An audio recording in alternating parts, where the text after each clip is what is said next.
So hello guys, today's mission is to install this and the goal is to improve the car's overall health. This is not intended to have methanol in it, this is only for water. The reason I do that is because my turbo is basically 100% working right now. The car is like 400 horsepower, so it's basically the maxed out stock turbo, and the temperatures are quite high. And the goal of this is to just make sure that the car runs well under high temps, because right now here it's summer and the temperatures sometimes reach 40 degrees Celsius outside, so that's very hot for me. I can't imagine for an engine of a car that keeps burning hotter and hotter air. But yeah, that's the goal. As usual, I'm going to do a before and after. We're going to compare temps if we see a difference.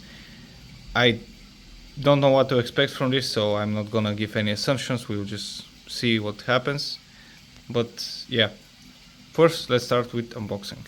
So here's what you get as a standard if you order the water methanol kit. First thing is this pump, which is, by the way, surprisingly heavy. I was expecting this to be a little bit lighter, but anyway. There's the installation kit. Here I can see some bolts. I think the nozzles are here. We'll go into that a little bit later.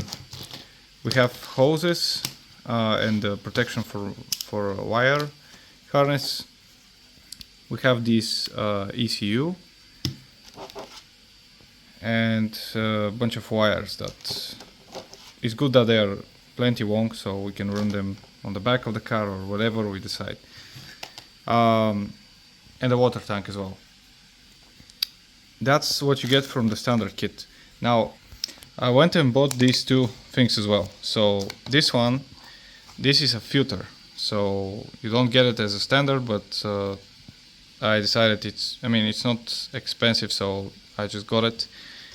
I don't know how likely it is for me to put some dirty water in there, but that's for good measure. And the other thing, this is electromagnet solenoid, and the intention of this is to be able to prevent fluid from passing here when the ECU has set to stop passing water there. So you may have a case where the vacuum in the intake pipes will draw air from the nozzle. I don't know how possible this is, but still decided to get that as well. So that being said, these are all the things that we have. Other things that I bought additionally, these are the fuse tabs. So instead of doing some ghetto wire cutting, we can do that in order to get power for this pump, as well as solenoid and ECU and so on. So yeah, I think from what I read online and in tutorials, this should be all that we need, but I guess we're going to learn during the process. The overall weight of the kit is around 5 kilograms, which is a little bit on the heavy side, but yeah, that pump is heavy. So let's start with the controller. So on the website they said that it's internal map, but I don't see the input here for the boost pressure. So yeah, they messed up this one. So it's a few days later and I got the proper one. So I had to spend a bunch more money, but anyways, it's here. And we can see that now here we have the gauges for they are in PSI, not in, I guess that's percentage there, I don't know. But yeah, now this is in PSI, and we can control when to start and when to max out the injection of water. So yeah, let's continue with the installation. Okay, time to begin the installation, and actually I'm going to start with electronics first. Usually I see people start with the water tank and so on, but to me this is a little bit more interesting. So here's the controller, and on the back here you see which wires are for what, assuming of course you use their provided harness. So let me quickly wire up the things. I'm gonna wire them initially directly here on the back, just for, you know, mock-up reasons and to make sure it works. And when we are sure it works, I'm going to start routing the wires through the back and so on. Okay, so I did the test bench. Let me quickly show you that it works. So I'm gonna press this test button here and let's watch the hose.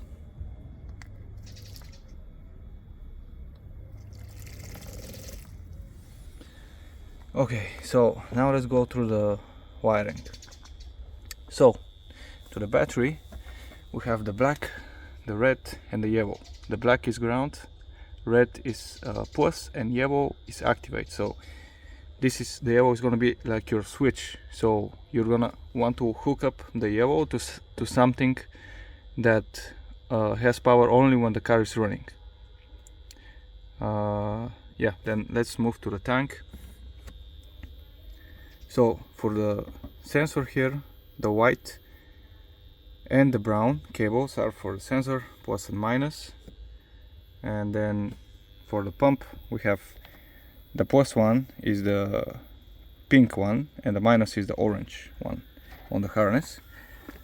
And for this LED we have this violet one, which is the plus, gray one is the minus, and I think I have one, here it is, this is for, it's a striped between brown and white. This should be for the solenoids minus, or one of the sides of the solenoids, because this one doesn't have a, you know, plus and minus.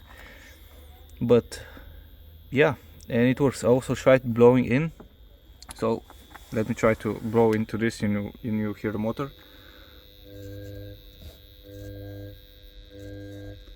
Yeah, but I can't blow strong enough to produce 2 psi of boost, so the water doesn't flow. But at least we know it works. So I'm gonna test the solenoid to make sure it works, and if it's all good, then I'm gonna move to routing the cables and so on. But yeah, looks good. The only thing is that you can hear this thing is buzzing a little bit, but maybe, you know, that's expected. I'm not entirely sure about that, but I guess. Let's try if we remove. No, my yellow one is tapped to the red.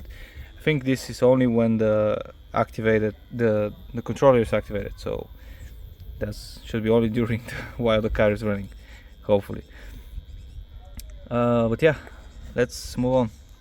Okay, now for running the wires, I think I want my controller to be somewhere here around my wideband, behind that, so when I need it I can just open this. As you see, I have the switch to turn on and off my wideband, so I just want to have this somewhere here as well. So I'm gonna start with this. I'm gonna leave a few like centimeters of space just in case I want to move it somewhere. But from this zip tie onwards, I'm gonna split the wires into whichever need to go on the back and whichever need to go on the front. And also on the back, I'm gonna start moving from here through this plastic piece, which I haven't yet removed, but then we're gonna go on the back. And here on the back we continue. As you can see, I've removed the lower part of the rear seat, but I see that the wires move this way, so I'm gonna remove this one as well. We're gonna see exactly where they go to reach the battery. So I'm gonna just follow that big chunk of wire just to be, you know, consistent with the wiring of the car. So I'm gonna do that, and I'm gonna show you exactly how it happened in the end. So yes, indeed, as you can see, wires reach this location and they split, and we can follow them to the battery. The ground is gonna be placed here. I'm not sure if I even have to run a cable for the wire. Maybe I can just ground it to the chassis somewhere in front, but I'll follow AEM's instructions for that. Also, I think this one here is a good location for the water tank, but I'm not exactly sure yet. I'll have to think about that. But it seems good. As you can see, we have a place to add it basically, and it will be hidden as well. So yeah, I'll have to think about that. But now we're on the wiring, so let's continue wiring. Okay, the rear side of the wiring is complete. So first thing is that I almost ran out of wires. As you see, the ones that go to the battery didn't follow the standard pattern here. They had to be separated a little bit because there was not enough room, but yeah, they are connected to the ground and the plus. Here's the plus and minus for the reservoir. I will route it somewhere here, but I won't bother with that. I'll finalize it later. And for the pump, as you can see, they will go here, they will enter through the wall, and as you can see, the pump's gonna stay in there.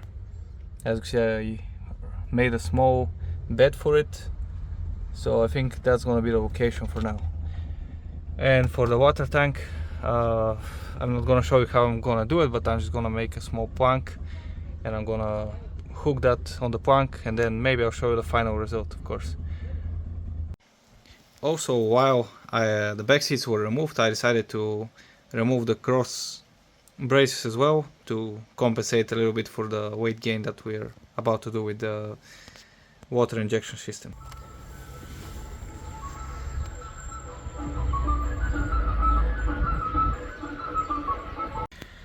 Okay, so for the wiring up front, already did a part of it, but I wasn't able to shoot it because I did it with help from another friend, so yeah, it wasn't convenient. But essentially what we need to export to the front end is one hose.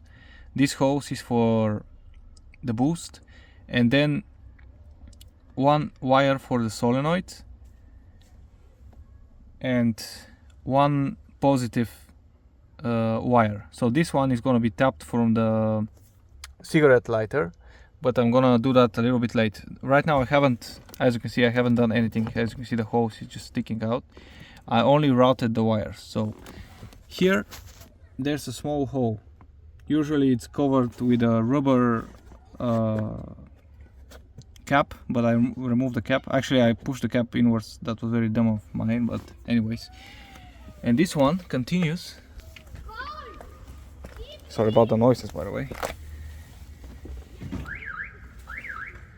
And yeah, comes out of here. Yeah, here it is. The wires, and the hose. And that hose continues up behind the fender and comes out of here. And the wires come out here.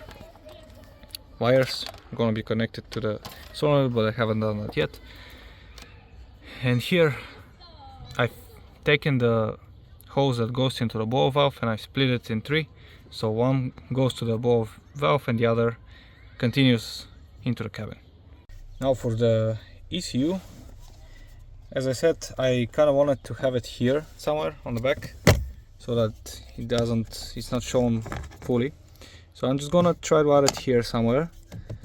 And in terms of what's remained to wire up, we have this purple one, but not the purple one coming from the harness. This is a purple wire that I just got myself, and this is gonna be added, as I said, to the cigarette lighter. This is gonna be the plus for the solenoid. So that's that. Then we have these.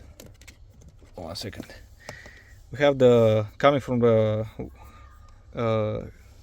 harness, the purple and the gray. These are gonna be for the LED. So essentially we don't need them that much. And this one as well. This one is also gonna be added to the cigarette lighter. Speaking of cigarette lighter, here it is. Do you see that boost up here? Basically what I've done is I tapped the fuse, I added a second fuse and this wire, this connection here is basically the power that I can use. Currently the power with this switch is being used for the wideband, but we're gonna extend that. We're gonna use as the active switch and for the controller as well as the solenoid. Should be pretty simple.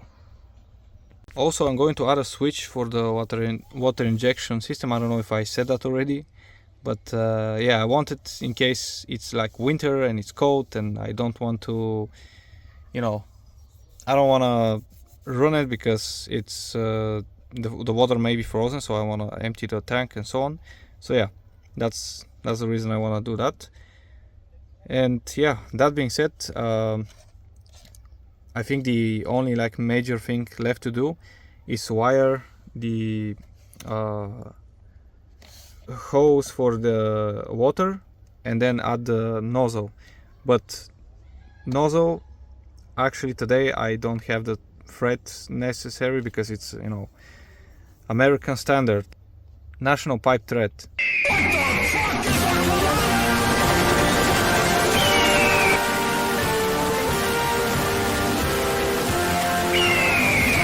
It's national pipe thread, so yeah, I don't live in America, so I ordered some similar thread too, so I'm waiting for that to arrive, but still we can test it. And yeah, let's continue.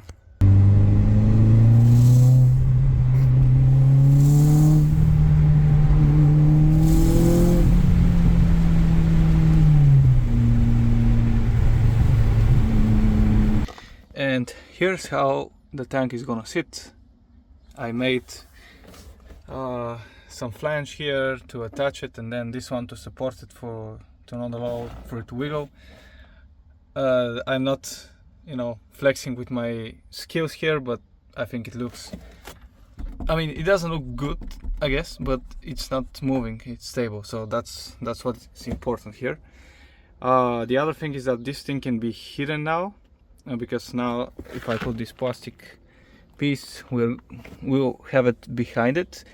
And here I'm thinking maybe I can do a small cut of the plastic and add a plexiglass here, so that first I can look at it, and then secondly I can remove the plexiglass with some, let's say, nuts or something, and access the water cap so I can refill easily without having to remove the full plastic. But we'll see about that. The pump, for me, I don't have the spare tire, I have the tire repair kit, and there's a pretty decent place here for the pump, so I just made few cutouts here, and you can see that it fits well. Oh, this wire is for the level, so that sits here, and these are the wires for the pump. These are, I'm gonna put this again, and then the I don't know what was that, the floor, basically the floor mat, and this is going to be totally hidden, so we're not going to be seeing that. So on the back, actually you'll hardly be able to tell that there was anything modified, so honestly I'm very happy with the result. Okay, so you saw the video that was from yesterday, and basically what I did was just a test run. So this wait, where is it? Okay, so this hose, basically I was just holding it with hand, and I was trying to press the gas pedal to see if there's gonna be spray, and indeed there was. It looked like it was working. Of course, I hadn't set up everything on the back. I didn't have the brackets to install the water tank and so on. I just did the wiring, but it was just for, you know, demo purposes, so we are sure we can proceed. So if you're doing this, I would recommend to do the same, because it's very annoying when you assemble anything and you then start, if there's unfortunately, you know, issue to start debug it. But that being said, let me show you what I had wired and what I hadn't, starting with the engine bay. The sun is a little bit hot here, but Okay, you saw that I hadn't changed that. I gotta find a better hose for this one. This one is for fuel. It gets the job done, but it looks a bit ugly, so I don't know. These are the other wires that I took. These are gonna be for the solenoid, but for now, as you can see, they're just standing there. They're not doing anything. Because you know, as you saw, I hadn't hooked up this nozzle into the intake yet, but we'll go into that. Now for the wiring inside. Not sure if I'll be able to show you now, or I'll have to remove the plastic trim, but let's try to do it. First thing is this. So the one that is on, that's for my wideband. This one is off, that's for the water injection. What I did here is I took power from the fuse, which is for the cigarette light, and I then split it in two. So these two green wires, these come from the 12-volt socket basically, and they are split into, as you can see, the yellow wire is for the controller, and this purple wire, this one, if you remember, I told you it goes here and it acts as the plus for the solenoid. So it's not the same purple wire that is from the AEM controller. What I haven't done yet is the LED, which maybe I'll add here somewhere, but I haven't decided. That's why I haven't added the wires. It's not really required. Then this, you can see it, it's still kind of hidden in here. I'll have to try to expose it a little bit more, but yeah, we'll see about that. These are finer details. And I don't know if I already showed you, but to tap into the 12-volt socket you need this fuse tap. It's called, I think, fuse tap, so you can buy it in stores. They are micro, normal, and whatever fuses. So yeah, you can get a few of those and just see which one will fit. I think we have the mini, or I don't know what it's called. Anyways, you get this and you put it, but please watch a video because you need to be careful here. So it's not as easy as just adding. You need to know on which side to add it, because if you add it on the improper side, you can basically bypass the functionality of the fuse. So if you have a short, something bad will happen because the fuse will not pop up. Actually, yesterday while I was debugging with the nozzle out, I went to turn off the system and the wires were exposed on the back, so with my finger I accidentally joined them and the fuse immediately popped up. So it was bad, but then it was nice because I just swapped the fuse and it worked fine.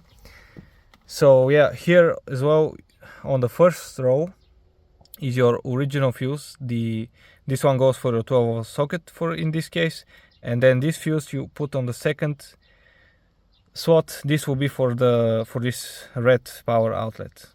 So that's how I do it. You can do it the getaway, I guess, but I don't see any reason. This thing is dirt cheap and it's practically perfect. Can you tell if there's water injection? Yeah, you can't unless you look here or you look here. So for the front, here's where the solenoid is going to be planted. I made this small plank which is going to be holding this. I'm going to tidy up the cables because you can see they're a bit too big. The hose is going to come from here and enter there, and it's going to come from here and enter here somewhere. And also, I don't know if I already mentioned it or not, but I'm going to also feed two nozzles to the intercooler. So I'm gonna add a T-connector here before the solenoid, and there's gonna be a line that's gonna come from here and go to the intercooler. Here's how it looks. So the rail is attached, and here's how it looks on the bottom. I don't know if you can see, here's one of the nozzles, and here's the other one. So they're gonna spray on both ends of the intercooler. Could have probably made it so that it sprays here, not on exactly the end, but kind of in the middle. So perhaps I'll change that, but yeah, we'll see.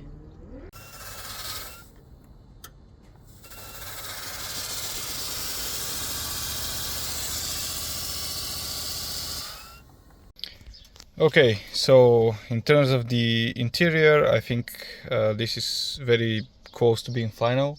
Unless I get a proper button for on and off here, this is how it's gonna stay.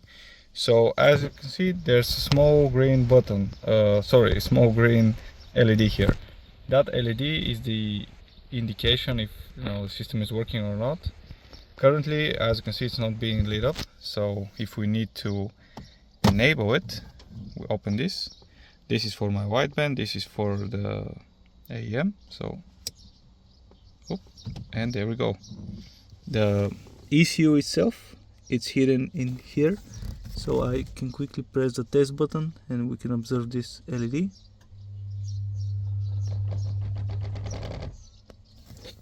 So that one works as well. In terms of cable management, I've wrapped pretty much everything with duct tape, and I try to minimize any like cables sticking out and so I think it turned out good. Let me actually switch this back off because the car is actually not running, so I don't want to waste the battery. So that's my control panel basically from the interior. Let me show you the under the hood and on the back as well.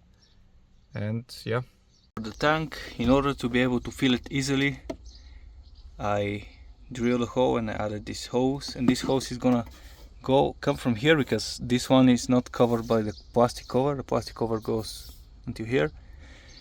So then I'm gonna just stick it, hide it somewhere, and whenever I need to refill it, I'm just gonna use this and a funnel, and it should be quite easy. Other thing that I just did is I added riv nuts so that the panel is easily removed in case I ever have to do that on a regular basis. Hopefully not, but yeah, just in case I did it as well.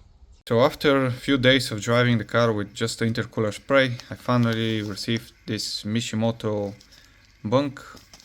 Actually, I ordered 2 of them, so here's the other one unboxed. We have this bolt with the hole inside, so the hole inside is an 1/8 NPT, so National Pipe Thread.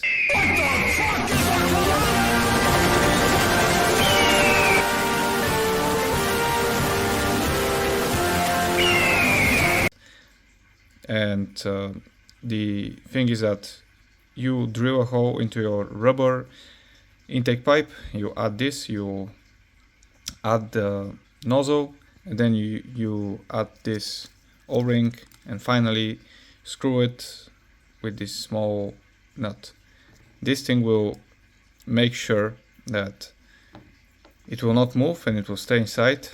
And yeah, the other approach that I had, but it was like which will come first. So this one came first. The other one was just to buy a regular bolt like this one, drill it, and then buy a thread making tool. I don't know if you've seen them, and then you just use it to make the thread, and then get a tiny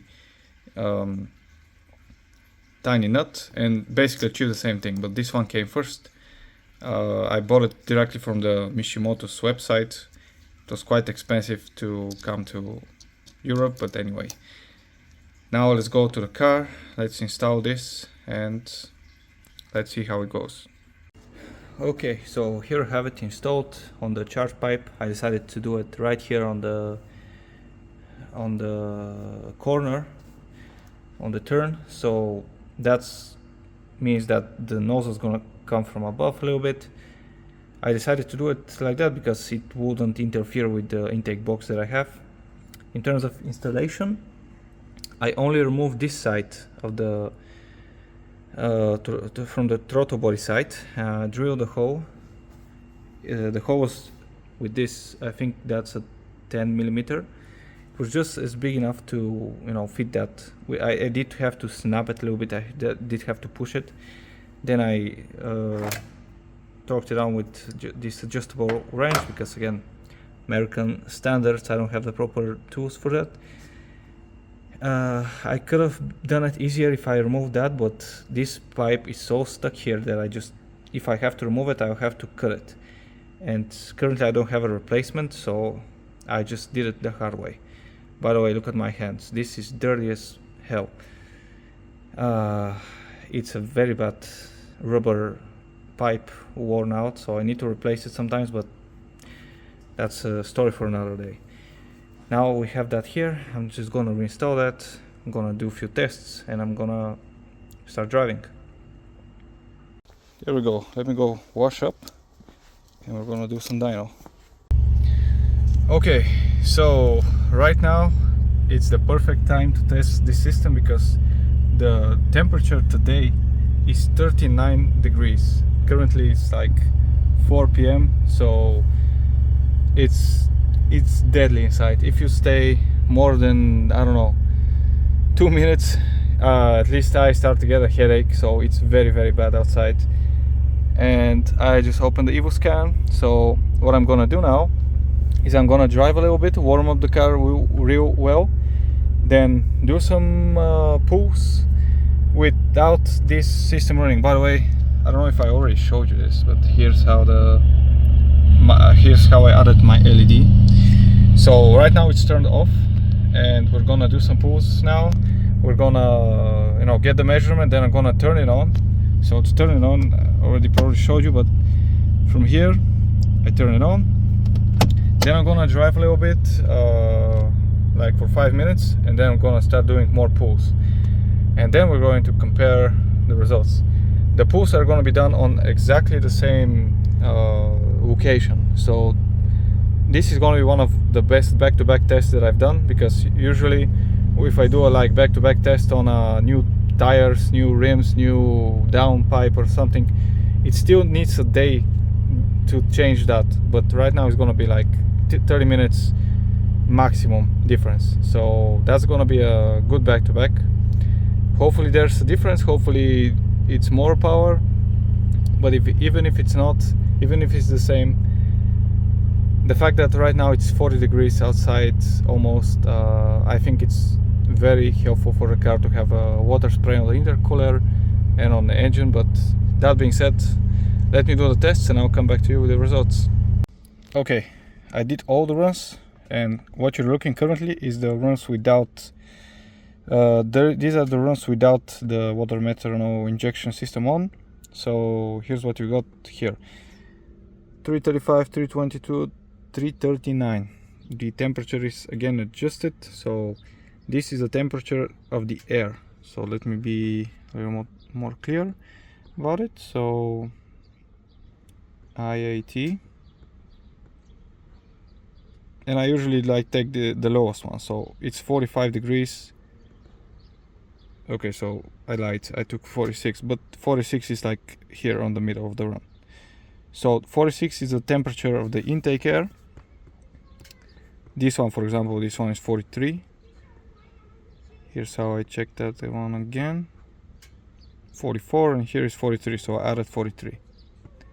Now, the weight again is adjusted. So this is the weight of the car plus me, 1580 kilograms. And yeah, these are quite the lower numbers from what I take if it's cold weather. So if it's like 20 degrees, these numbers get up to like 360, 370 wheel.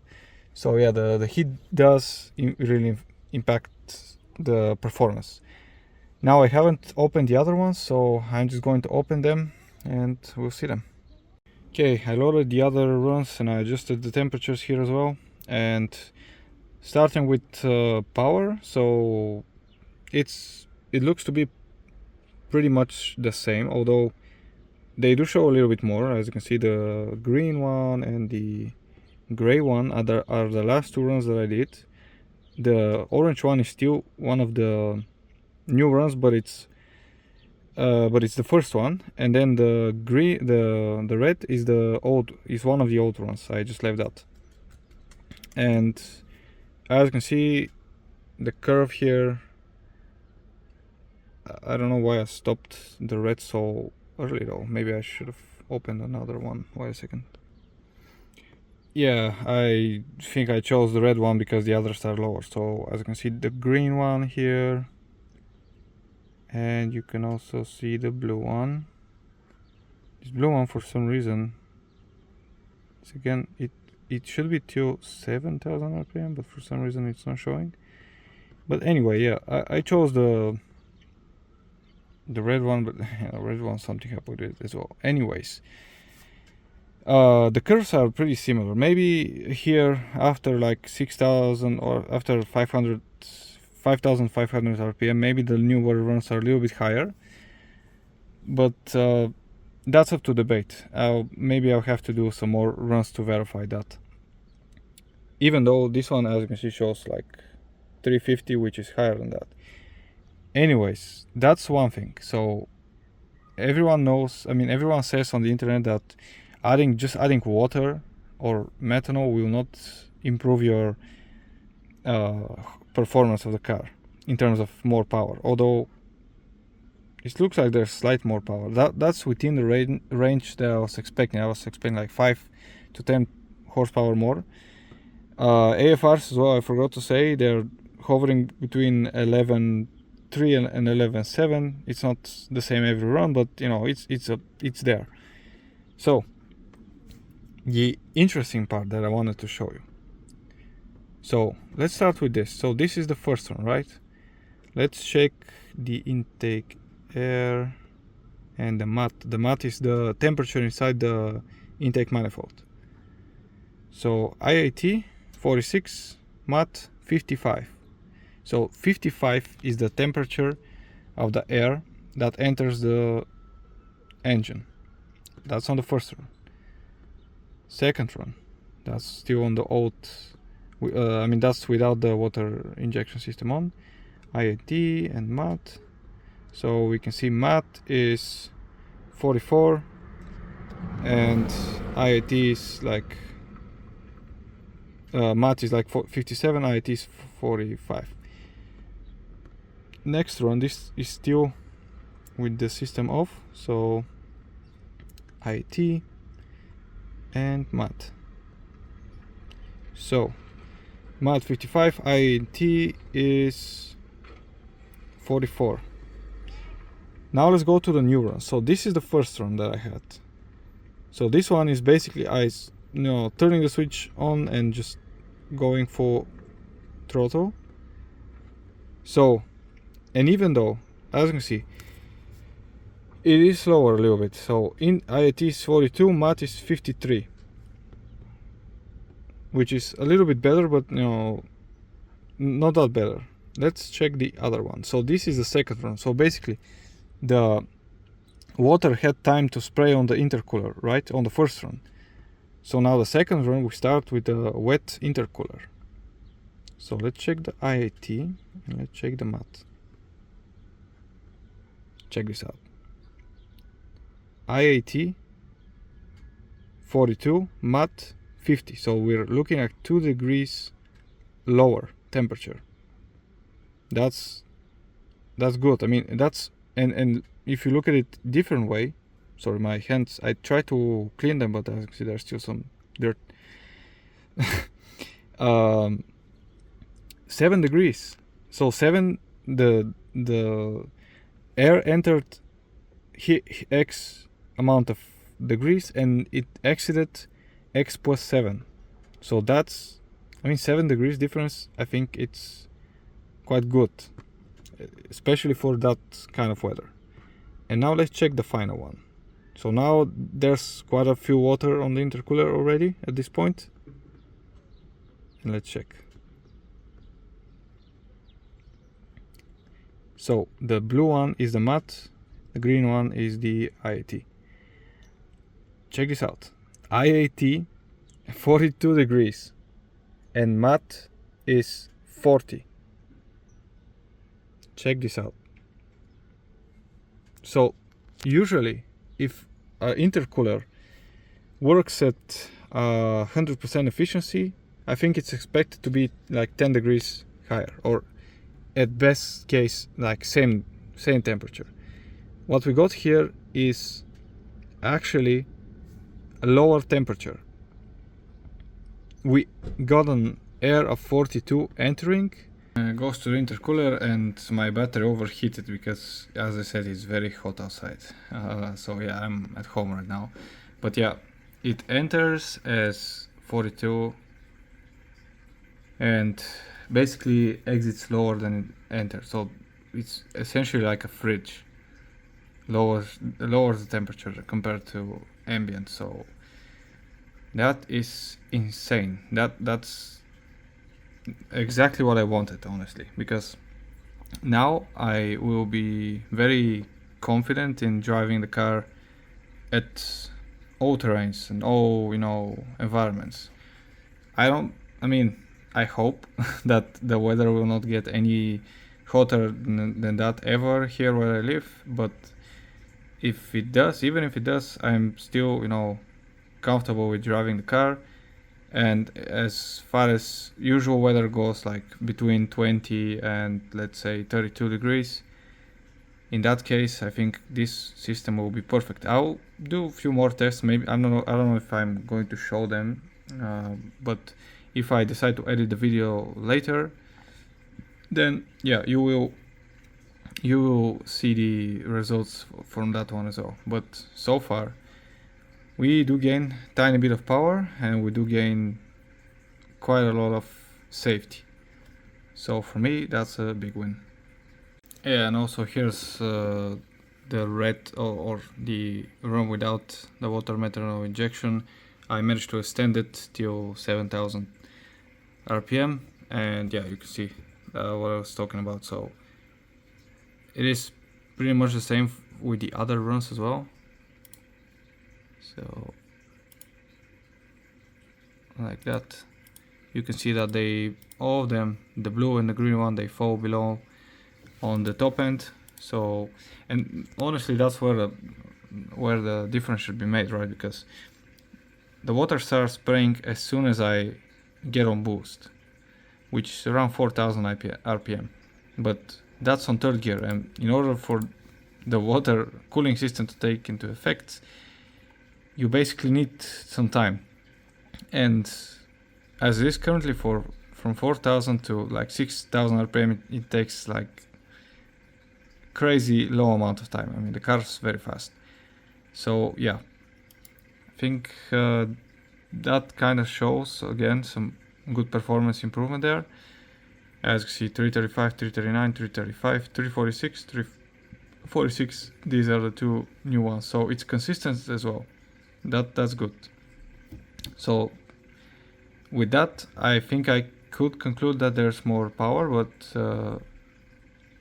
I won't. I will take some more time to make sure that that's the case, and when I do the outro, I will let you know. Yeah, so here's what I did on the interior. So I got this button, which is like two buttons at one, from AliExpress, and as you can see, when I click it, it will turn on the water injection system. So it's a continuous button, so to say, so it stays on. It's not like this one, so you press it once and it's reset, but yeah, this one stays. So yeah, it's really nice. So it's also optional. You can turn off the backlight, of course, if you don't hook it up, but I think it's quite nice. So I added it so that this fan here represents the water injection system, and this represents the wideband. So here's the wideband. As you can see, it starts working. So yeah, that is quite nice. It basically looks like OEM. So yeah. So this one is pretty much ready. Let me show you how it looks on the front. So the first thing is that you can't really tell, except for this connector, that there's been something done to the car, because as you can see, it's all been hidden pretty well. So this is the hose for the water, this is the shielding for the wires for the solenoids, and you can't even see the boost hose. Here's how the nozzle looks. It's quite hidden, as you can see. so you kinda gotta look for it in order to see it. The solenoid itself is below the intake box, so that's fully hidden. And how it works is this part that goes to the intercooler doesn't have a solenoid, so it's direct, and the solenoid is only for the throttle body. This by itself, by the way, I have a new intercooler. It's the same, but it's OEM, but it's just new. This creates a problem. So can I show you the nozzles? Here is one of them. They leak. It's a tiny bit, but in the mornings when I go get the car, I see that there's tiny drops of water. And to fix that, I'll just need another solenoid to add, and I'm gonna add it on the back next to the pump. The reason I don't want to use the same solenoid for both is that I want those to relieve the pressure that builds. So imagine this. Basically what happens is when you stop spraying water, there's some pressure that remains after the solenoid, or actually before the solenoid. So the next time when you start preparing for spraying, the solenoid is opened and this pressure makes the nozzle spray a little bit, but it sprays just tiny drops of water because there's not enough pressure. And these nozzles actually help fix that, because you get me right, the solenoid closes and those keep spraying because they are not affected by the solenoid, so they relieve the pressure, and the next time we start from scratch. So that being said, this is the front end. This is the very only thing that I want to fix. Oops, one more thing, sorry. This is like few weeks I haven't edited the video yet. So yeah, I changed the charge pipe as well. So this is now silicone, and it's much better. The old one, as soon as you touch it, the hands get dirty. So yeah, I clean my hands and that dirt is still here. But yeah, this is 70 millimeter to 63, 90 degree elbow, then a 10 centimeter was that 63 aluminum pipe, and then this is a 45 degree angle at 63 millimeters as well. That's what you need to do it. So looks quite nice, honestly. I like it. Ah yeah, one more thing. I also added a secondary solenoid for the intercooler spray, because as I said earlier, the water was, going through that, and it was leaking while the car was not running. So now I fixed that.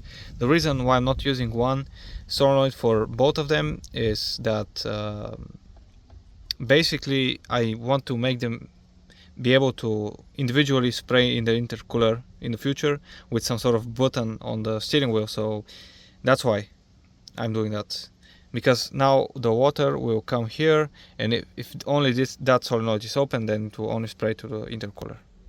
And finally, for the trunk, as you can see, I haven't done anything else in the trunk here. So overall, pretty successful, nice project. I'm very happy that I did that. First and most importantly for the health of the car, and then for the performance improvement, and honestly for the gist of it, right? Because it was new for me, it was nice. Everyone around me was like, no, don't do that, you do something wrong and so on. But yeah, it actually worked out, and yeah, it's nice. So I really hope that was helpful. If you drive an Evo, then cool, now you know how to do it exactly. If you drive any other car, then at least you know that this thing works, and you can try to figure out how to add it for yourself. BMW M4, I think, has a water injection system from the factory, so that's a proof that these things are actually useful if the manufacturers add them from the factory. But I mean, for me that's not enough. I want to test it myself. Now I did test it, and now I know it's useful.